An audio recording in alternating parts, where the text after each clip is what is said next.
ചെന്നിത്തലയ്ക്കൊപ്പം നിൽക്കുന്ന നേതാക്കൾ കെ.സി. വേണുഗോപാലിന്റെ വീട്ടിലേക്ക് എത്തിയിരിക്കുന്നു. ജോസഫ് വാഴക്കൻ എത്തിയിട്ടുണ്ട്. രാവിലെ അൻവർ സാദത്തും കെ.സിയെ കാണാൻ എത്തിയിരുന്നു. ടി.വി. പ്രസാദും റോഷിപ്പാലും റാഹീസ് റഷീദും ഹരിമോഹനുമുണ്ട്.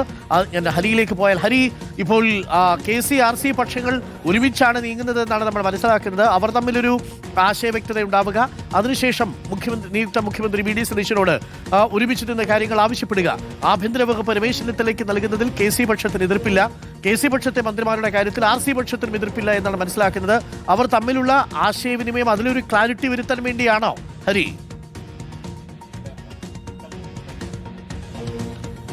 അരുൺ, തീർച്ചയായിട്ടും അങ്ങനെ തന്നെ വേണം മനസ്സിലാക്കാൻ.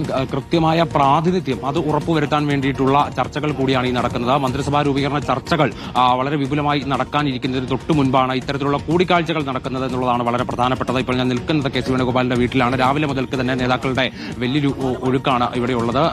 പക്ഷേ അതിനകത്ത് ഏറ്റവും പ്രധാനപ്പെട്ട കൂടിക്കാഴ്ചകളായി കാണിക്കേണ്ടത് അൻവർ സാദത്ത്, രമേശ് ചെന്നിത്തല വിഭാഗത്തിലെ മന്ത്രിസ്ഥാനത്തേക്ക് അടക്കം പരിഗണിക്കപ്പെടുന്ന നേതാവാണ് അൻവർ സാദത്ത്. അൻവർ സാദത്ത് രാവിലെ എത്തി കെ.സി. വേണുഗോപാലുമായി കൂടിക്കാഴ്ച നടത്തിയിരുന്നു. അതിനുശേഷം അല്പം മുമ്പ് ജോസഫ് വാഴക്കൻ എത്തിയത്, അദ്ദേഹം അകത്തുണ്ട്. രമേശ് ചെന്നിത്തലയുടെ വിശ്വസ്തനാണ് ഏറെക്കാലമായിട്ട്. അതിനുശേഷം കെ.പി.സി.സി. പ്രസിഡന്റ് സണ്ണി ജോസഫ്, ഒപ്പം തന്നെ വർക്കിംഗ് പ്രസിഡന്റ് പി.സി. വിശ്വനാഥ് എന്നിവർ കൂടി അല്പസമയം മുമ്പ് ഇവിടെ എത്തിയിട്ടുണ്ട്. അവർ കെ.സി. വേണുഗോപാലുമായി ഒരു കൂടിക്കാഴ്ച നടത്തിക്കൊണ്ടിരിക്കുകയാണെന്നുള്ളതാണ് നമുക്ക് മനസ്സിലാക്കാൻ കഴിയുന്നത്. ഒപ്പം തന്നെ വളരെ പ്രധാനപ്പെട്ട മറ്റ് നേതാക്കൾ, ആന്റണി അടക്കമുള്ള നേതാക്കൾ എല്ലാവരും ഉണ്ട്. അതായത് തന്റെ കൂടെ നിൽക്കുന്നവർക്ക്, തനിക്ക് മുഖ്യമന്ത്രി സ്ഥാനം നഷ്ടപ്പെട്ടു, പക്ഷെ തന്റെ കൂടെ നിൽക്കുന്നവർക്ക് കൃത്യമായ ഒരു പ്രാതിനിധ്യം ഉറപ്പുവരുത്തുക എന്നുള്ളതാണ് കെ.സി. വേണുഗോപാൽ ഇനിയിപ്പോൾ ഉദ്ദേശിക്കുന്നത്. അതായത് നിരവധി നേതാക്കളുണ്ട്, ടി.സിക്ക് അടക്കമുള്ള ആളുകളുണ്ട്, ലിജു ഉണ്ട്. അങ്ങനെ വളരെ പ്രധാനപ്പെട്ട നേതാക്കൾക്കെല്ലാം തന്നെ, എം.എൽ.എമാർക്കെല്ലാം തന്നെ മന്ത്രിസ്ഥാനം ഉറപ്പുവരുത്തുക, പ്രധാനപ്പെട്ട വകുപ്പുകൾ ഉറപ്പുവരുത്തുക എന്നുള്ളതാണ് കെ.സി. വേണുഗോപാൽ ഉദ്ദേശിക്കുന്നത്. അതേസമയം തന്നെ അപ്പുറത്ത് രമേശ് ചെന്നിത്തലയുടെ ആഭ്യന്തര വകുപ്പിന്മേൽ വലിയ രീതിയിലുള്ള സംശയങ്ങൾ, ആശങ്കകളൊക്കെ തന്നെ നിലനിൽക്കുന്ന ഒരു സാഹചര്യം കൂടിയുണ്ട്. രമേശ് ചെന്നിത്തലയ്ക്ക് വേണ്ടി ആഭ്യന്തരം ഒരുപക്ഷെ ആവശ്യപ്പെടുന്നത് കൂടി കെ.സി. വിഭാഗമായിരിക്കാം എന്നുള്ള ചില വിവരങ്ങൾ കൂടി പുറത്തു വരുന്നുണ്ട്. അതിൽ കെ.സി. വിഭാഗത്തിന് എതിർപ്പില്ല എന്നുള്ളതാണ് ഏറ്റവും പ്രധാനപ്പെട്ട കാര്യം. അതായത് രമേശ് ചെന്നിത്തല ആഭ്യന്തര വകുപ്പ് കൈകാര്യം ചെയ്യുന്നതിൽ കെ.സി. വിഭാഗത്തിന് എതിർപ്പില്ല. അത് നിയുക്ത മുഖ്യമന്ത്രിയിൽ നിന്ന് അക്കാര്യം ചോദിച്ച് ഉറപ്പുവരുത്തുക എന്നുള്ളത് കൂടിയാണ് ഈ നിമിഷങ്ങളിൽ നടക്കാൻ പോകുന്ന ഒരു നീക്കം, അല്ലെങ്കിൽ ആ ചർച്ചകൾ അതിന്റെ ഭാഗമായിട്ടാണ്. ഇനിയിപ്പോൾ അറിയേണ്ടത് കെ.സി. വേണുഗോപാൽ രമേശ് ചെന്നിത്തലയുമായി ഒരു കൂടിക്കാഴ്ച നടത്തുമോ എന്നുള്ളതാണ്. അതാണ് ഇതിനകത്ത് ഏറ്റവും പ്രധാനപ്പെട്ട ഒന്ന് ഈ ദിവസങ്ങളിൽ നടക്കേണ്ടത്. മുഖ്യമന്ത്രി സ്ഥാനത്തേക്ക് പരിഗണിക്കപ്പെട്ട ഒഴിവാക്കപ്പെട്ട രണ്ട് നേതാക്കൾ തമ്മിൽ ഒരു കൂടിക്കാഴ്ച നടക്കുമോ എന്നുള്ളതാണ്. എന്തായാലും സമയം ഇപ്പോൾ 10:15 10 മണിക്ക് ശേഷം അങ്ങനെ ഒരു കൂടിക്കാഴ്ച നടക്കുമെന്ന് പറഞ്ഞിരുന്നെങ്കിലും നിലവിൽ അത്തരത്തിലുള്ള സാധ്യതകൾ, അല്ലെങ്കിൽ കെ.സി. വീട്ടിന് പുറത്തേക്ക് ഇറങ്ങുന്നില്ല എന്നുള്ളതാണ് നിലവിൽ അറിയാൻ കഴിഞ്ഞത്. പക്ഷേ രമേശ് ചെന്നിത്തല വിഭാഗത്തിൽ നിന്ന് രമേശിന്റെ സന്ദേശവുമായി ആയിരിക്കാം ആ നേതാക്കൾ എല്ലാവരും തന്നെ രാവിലെ എത്തി അദ്ദേഹവുമായി കൂടിക്കാഴ്ച നടത്തിയിരുന്നു. ഒരുപക്ഷെ ഈ കാര്യങ്ങളൊക്കെ തന്നെ, അതായത് ഏതൊക്കെ വകുപ്പുകൾ ആവശ്യപ്പെടണം എന്നതടക്കമുള്ള കാര്യങ്ങളിൽ ഒരു വ്യക്തത വന്നിട്ടുണ്ടാകും എന്നുള്ളതാണ് കരുതുന്നത്. ഒപ്പം തന്നെ മന്ത്രിസ്ഥാനത്തേക്ക് ആരെയൊക്കെ പരിഗണിക്കണം എന്നുള്ളത് കൂടി ചർച്ചയായിട്ടുണ്ടാവും എന്നുള്ളതാണ് കരുതുന്നത്. എന്തായാലും കെ.സി.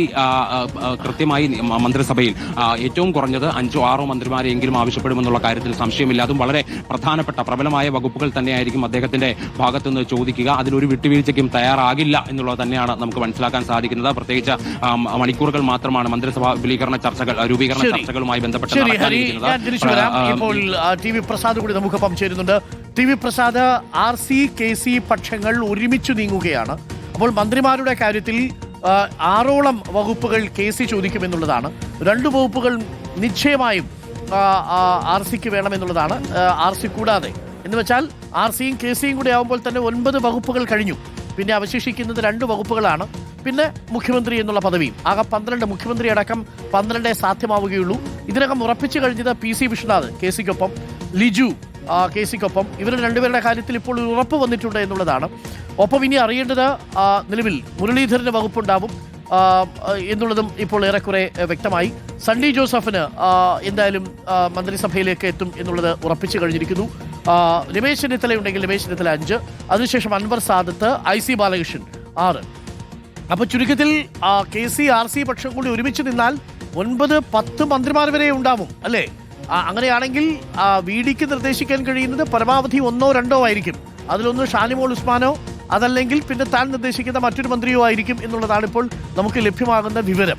അതിൻ്റെ എന്ന് വെച്ചാൽ കെ.സി. ആർ.സി. പക്ഷങ്ങൾ മന്ത്രിമാരുടെ കാര്യത്തിൽ ഒരുമിച്ച് ഒറ്റക്കെട്ടായി നീങ്ങുന്നു. അവർ തമ്മിലൊരു വൈരുദ്ധ്യം ഉണ്ടാവുന്നില്ല. അതിൻ്റെ ഭാഗമായിട്ടായിരിക്കാം ഒരുപക്ഷെ ആർ.സിയുടെ ഒരു ദൂതുമായി ആദ്യം ജോസഫ് വാഴക്കൻ കെ.സിയുടെ വീട്ടിലെത്തിയത്. ഇപ്പോൾ അൻവർ സാദത്തും അല്പസമയം മുമ്പ് അവിടെ എത്തിയിട്ടുള്ളത്. അപ്പോൾ ആർ.സി. കെ.സി. പക്ഷങ്ങൾ ഒരുമിച്ച് നീങ്ങുന്നു എന്നാണോ മനസ്സിലാക്കേണ്ടത്, ടി.വി. പ്രസാദ്? അരുൺ, അങ്ങനെ തന്നെ കരുതേണ്ടി വരും. കാരണം മുഖ്യമന്ത്രി കസേരയ്ക്ക് വേണ്ടിയുള്ള പോരാട്ടത്തിൽ പരാജയപ്പെട്ടവരാണ് AICC ജനറൽ സെക്രട്ടറിയായ KC വേണുഗോപാലും അതുപോലെ തന്നെ രമേശ് ചെന്നിത്തലയും. രണ്ടുപേരും മുഖ്യമന്ത്രി കസേര VD സതീശന് കിട്ടിയതിന് പിന്നാലെ കൈകോർക്കുന്നു എന്ന സൂചനയിലേക്കാണ് വരുന്നത്. കാരണം ഇന്നലെ ദീപാദാസ് മുൻഷി അടക്കമുള്ള പ്രധാനപ്പെട്ട നേതാക്കൾ ചെന്നിത്തലയുടെ വീട്ടിലേക്ക് എത്തുമ്പോൾ നമ്മളെല്ലാവരും ശ്രദ്ധിച്ച ഒരു കാര്യം, KC വേണുഗോപാലിന്റെ ഏറ്റവും പ്രധാനപ്പെട്ട ഗ്രൂപ്പ് മാനേജർമാർ അടക്കമുള്ളവർ ഇന്നലെ ചെന്നിത്തലയുടെ വീട്ടിലേക്ക് എത്തി എന്നുള്ളതാണ്.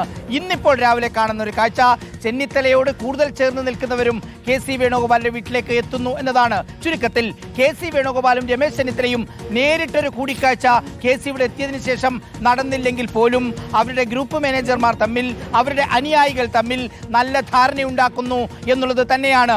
അങ്ങനെയെങ്കിൽ അരുൺ നേരത്തെ പറഞ്ഞതുപോലെ മുഖ്യമന്ത്രി കസേര കൊണ്ട് VD സതീശന് തൃപ്തിപ്പെടേണ്ടി വരും. ഒരു മന്ത്രി, ഏറി വന്നാൽ 2 മന്ത്രി എന്നതിലേക്ക് ഒരുപക്ഷെ VD സതീശന് ഒതുങ്ങേണ്ടി വന്നേക്കാം എന്നതാണ്. കാരണം കടുത്ത സമ്മർദ്ദമാണ് രമേശ് ചെന്നിത്തലയുടെ ഭാഗത്തുണ്ടാകുന്നത്.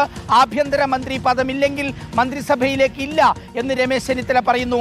അതുമാത്രമല്ല, അരുൺ നേരത്തെ പറഞ്ഞതുപോലെ കൂടെയുള്ളവരുടെ പേരുകൾ പരിഗണിക്കാതെ താനില്ല എന്ന ഒരു വാദം മുന്നോട്ട് വെച്ചതോടുകൂടി അക്ഷരാർത്ഥത്തിൽ VD ക്യാമ്പ് സമ്മർദ്ദത്തിലാവുകയാണ്. അതിൽ KC പക്ഷത്തിന്റെ കൈകൂടി വരുമ്പോൾ KC RC ഐക്യത്തിൽ VDയെ പിടിച്ചു കെട്ടാനുള്ള ശ്രമമായിരിക്കും ഉണ്ടാവുക. അരുൺ നേരത്തെ പറഞ്ഞതുപോലെ മുഖ്യമന്ത്രി അടക്കം 12 എന്നതാണ് കോൺഗ്രസിന്റെ കണക്ക്. അത് RC KC ആയാൽ തന്നെ ഏതാണ്ട് 8 or 9 വരുമ്പോൾ മുഖ്യമന്ത്രി അടക്കം 12 എന്നതിലേക്ക് ആകെയുള്ള സംഖ്യ വരുമ്പോൾ എങ്ങനെയായിരിക്കും ഇത് കൈകാര്യം ചെയ്യുക എന്നുള്ളതാണ് അരുൺ. 10 or 11 ദിവസം നീണ്ടുനിന്ന മുഖ്യമന്ത്രി ചർച്ചയ്ക്ക് ശേഷം ഈ 2 ദിവസം, ഇന്നും നാളെയും ഏറെ നിർണായകമാണ് കോൺഗ്രസിനെ സംബന്ധിച്ച്. ആരൊക്കെ മന്ത്രിമാരാകും എന്നത് സംബന്ധിച്ച് പല സീനിയർ ആയിട്ടുള്ള നേതാക്കൾക്കും മന്ത്രി കസേര കിട്ടാത്ത അസാധാരണ സാഹചര്യവും ഒരുപക്ഷെ ഇത്തവണ വന്നേക്കാം RC KC കൈകൊടുക്കുന്നതിലൂടെ എന്നതിലാണ് ഒരു. ഓക്കെ, ഞാൻ മറ്റൊരു കാര്യത്തിലേക്ക് കൂടി എത്തിയാൽ